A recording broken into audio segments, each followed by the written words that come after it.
Në një konferencë për mediat, drejtori i Departamentit për Rendjen dhe Sigurinë Publike, Dimitraj Zhiu, bëri të ditura masat shtesë që do të ndërmerren për të parandaluar aksidentet rrugore.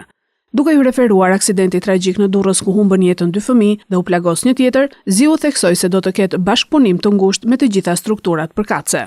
Ai paralajmëroi gjithashtu ndëshkime të ashpra për shkelësit e rregullave të qarkullimit rrugor. Me qëllim parandalimin e aksidenteve rrugore, Departamenti për Sigurinë Publike nëpërmjet strukturave të Drejtorisë së Policisë Rrugore ka marrë një sër masash shtesë në funksion të mënyrës së re të monitorimit të qarkullimit rrugor, evidentimin, ndëshkimin e shkelësve të rregullave të qarkullimit rrugor.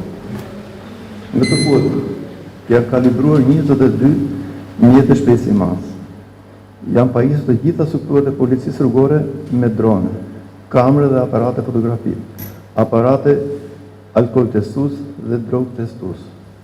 Shërbimet e Policisë Rrugore në rrugë interurbane, në zbatim të telegramit drejtorit përgjithshëm Policisë Shtetit, për të mos ndaluar pa shkak automjetet rrugore interurbane, pra në akset rrugore nacionale, do të vijojnë monitorimin e qarkullimit rrugor nëpërmjet pajisjeve logjistike dhe patrullimeve të lëvizshme dhe shkeljet e konstatura nga mjetet logjistike do të verbalizohen në masa administrative, të cilat do të pasqyrohen në kohë reale tek Albania.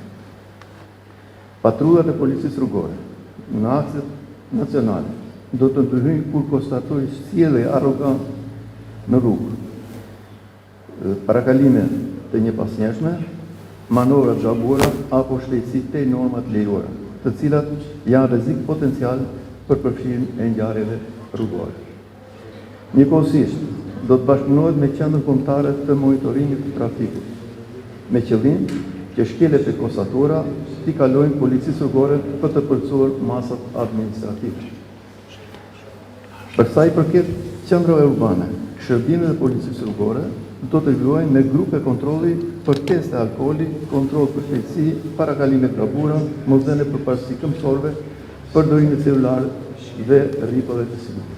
Parkimet e gabura do të jenë në qendër të vëmendjes, duke përdorur dhe mjete ngrese për parkimet në korsi të dedikuara, ku bllokohen lëvizjet e lira të automjeteve apo të këmbësorëve.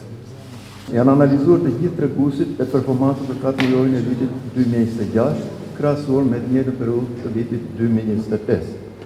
Pavarësisht se ka një përmirësim të lehtë, por ngelet shumë shqetësuese sjellje agresive në rrugë, duke shkaktuar aksidente me pasojë humbjen e jetës apo plagosje të qytetarëve.